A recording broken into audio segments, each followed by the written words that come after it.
नमस्कार मित्रों, जय श्री महाकाल। डाकनी तंत्र से जुड़े हुए एक विचित्र अनुभव के विषय में आज मैं आप सभी को जानकारी देने आया हूँ। और यह जो घटना है ये एक सत्य घटना है जो कि एक ब्राह्मण परिवार के साथ घटित हुई थी। मित्रों, यह जो ब्राह्मण परिवार था ये ज़्यादा कर्मकांडी नहीं थे और न ही किसी भी प्रकार के अभिचार कर्म या फिर तांत्रिक विषयों के विषय में जानकारी रखने वाले थे। ये सभी एक साधारण परिवार से थे और केवल नियम पूर्वक अपने संध्या पूजन को ये सभी किया करते थे। लेकिन यह जो घटना है ये कुछ ऐसी है कि इस परिवार में एक बच्चे का जन्म हुआ जो कि बहुत ही शुभ घड़ी में शुभ काल में हुआ था। और उस बच्चे के जन्म लेने के बाद लगभग 4 से 5 साल के बाद वह जो बच्चा था उसे स्वयं में ही अपने अंदर कुछ ऐसे बदलाव दिखने आरंभ हो चुके थे, जैसे कि वह जो बच्चा था वह कुछ भी सोचता था तो उसकी सोची हुई बातें सत्य होनी आरंभ हो जाती थीं। जैसे यदि वह यह सोचता कि मुझे आज ये खाना है या फिर किसी प्रकार की विशेष वस्तु आज मुझे चाहिए, तो उसे संध्या होते होते वह वस्तु प्राप्त हो जाती थी। साथ ही साथ उस बच्चे की वाणी में जो भी उसके माता पिता थे उन सभी को गायत्री सिद्धि की एक झलक दिखती थी। मित्रों, आप सभी को मैं एक बात बता दूं कि जब किसी व्यक्ति के अंदर जन्मजात गायत्री सिद्धि होती है तो उसकी वाणी में एक विचित्र प्रकार से आकर्षण शक्ति होती है। उसके बोलने में एक अलग सा ही आकर्षण आप सभी को लगेगा। उसकी वाणी में वह शक्ति होती है। यदि आप ऐसे व्यक्ति की वाणी सुनेंगे तो आपको ऐसा अवश्य ही आभास होगा, हो ना हो यह साधक अवश्य ही गायत्री साधक है। और यह जो साधक थे इनके पास जन्मजात गायत्री सिद्धि थी। लेकिन यहाँ पर यह घटना होती है कि ये साधक लगभग जब 6 साल के हुए तो इनके घर पर इनके रिश्तेदार की एक महिला थी जो कि उनकी धर्मपत्नी थी। यानी कि इनके घर पर इनके रिश्तेदार आए और जो आए थे, जो पुरुष आए थे, उनकी धर्मपत्नी जो थी वह किसी अन्य समाज से थी। और साथ ही साथ वह जो महिला थी जो इनके घर पे आई थी उसने डाकनी सिद्धि प्राप्त की थी। यहाँ पर हुआ यह कि पता नहीं किस कारणवश या फिर क्या सोचकर उस महिला ने अपनी डाकनी सिद्धि इस बच्चे के ऊपर छोड़ दी और यहाँ पर एक प्रकार से सिद्धि ट्रांसफ़र जैसे कर्म किए गए। जैसे किसी व्यक्ति के ऊपर जब भी सिद्धि ट्रांसफ़र की जाती है या किसी को अपनी सिद्धि प्रदान की जाती है तो जिस प्रकार की घटनाएं होती हैं वही घटना इस बच्चे के साथ हुई। उस महिला ने अपनी डाकनी सिद्धि इस बच्चे को प्रदान कर दी। अब यहाँ पर ये घटना करने से आखिर क्या तात्पर्य था, मैं आप सभी को बता दूं कि जिस व्यक्ति के पास डाकनी सिद्धि होती है, तो जैसे कि मैंने आपको अपने पुराने वीडियोस में बताया है कि डाकनी जो शक्ति होती है वह 3 प्रकार की होती है। एक निम्न कोटि की प्रेत पिशाच डाकनी सिद्धि होती है, एक योगिनी प्रकार की सिद्धि होती है और एक दैवीय सिद्धि होती है जिसे वज्र डाकनी कहा जाता है या फिर तारा डाकनी कहा जाता है। ऐसी कई प्रकार की दैवीय डाकनी साधनाएं भी होती हैं और इन सभी की सिद्धि साधनाएं भी सरलता से प्राप्त हो जाती हैं यदि आप किसी गुरु के संरक्षण में रहते हैं तो।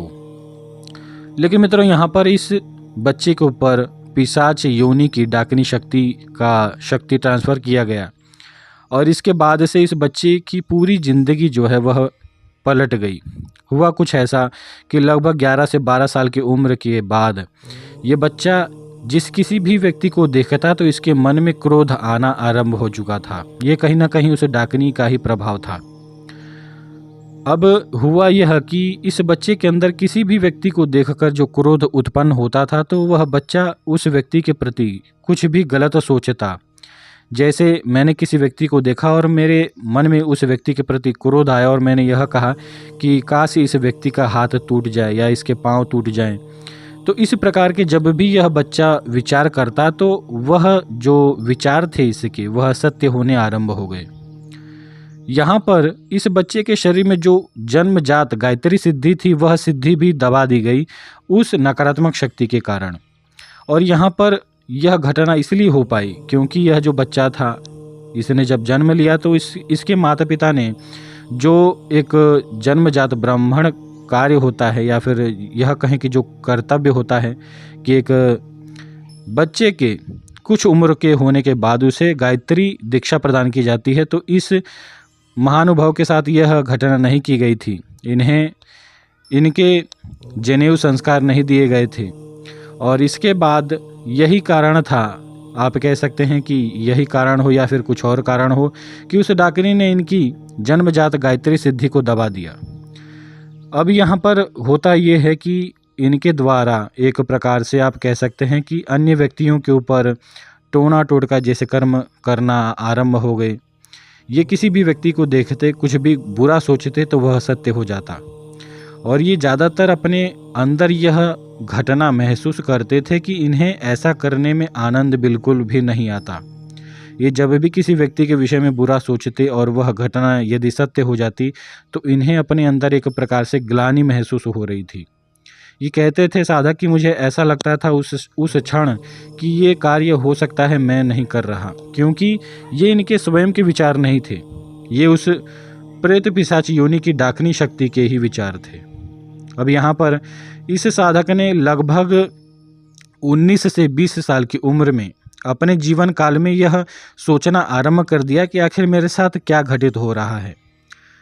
साधक ने अपने परिवार से भी ये घटनाएं बताईं कि मैं कुछ भी सोचता हूँ तो वह सत्य हो जाता है, और ज़्यादातर मेरे मन में गलत विचार ही आते हैं। अब यह परिवार जो था इस व्यक्ति को लेकर एक भगत के पास गया, और वहाँ पर उस भगत ने इस डाकनी शक्ति को इस पुरुष के ऊपर बुलाया, यानी कि यह जो साधक थे इनके ऊपर उस डाकनी की सवारी बुलाई गई। उससे पूछा गया और उसने यह झूठ बोला कि मैं आपकी कुल देवी हूँ। लेकिन वह जो भगत था वह भी जानकार था, उसने तुरंत ही इस डाकनी को पकड़ लिया कि तू इसकी कुल देवी तो बिल्कुल भी नहीं है, तू डाकनी है। यहाँ पर वह डाकनी ज़ोर ज़ोर से हंसने लगी और उसने कहा कि हाँ मैं डाकनी ही हूँ और तुम मेरा कुछ भी नहीं बिगाड़ सकते। उस भगत के पास बाबा हनुमान की सिद्धि थी, और उसने अपने सिद्धि के बल पर इस डाकनी को लगभग 6 महीने तक दबा के रखा।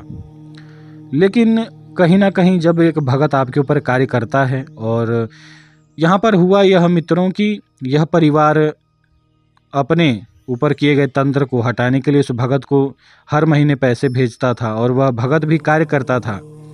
लेकिन यह जो शक्ति थी यह कुछ ऐसी थी कि जब भी वह इसका बंधन करता तो ये कुछ महीनों के बाद उसके बंधन को तोड़कर वापस इस परिवार के पास आ जाती थी।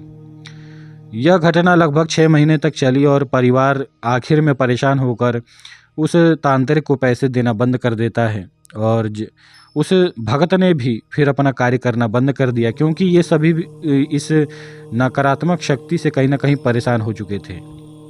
अब यहाँ पर इस साधक ने मुझसे संपर्क किया यूट्यूब के माध्यम से, और इन्होंने अपने जीवन के विषय में इनके साथ क्या क्या घटित हुआ है ये सारी जानकारी बताई, और मैंने अपने देवताओं के जरिए इनके जीवन काल को देखा और इन्हें पूरी जानकारी बताई कि आपके साथ यह घटना हुई है।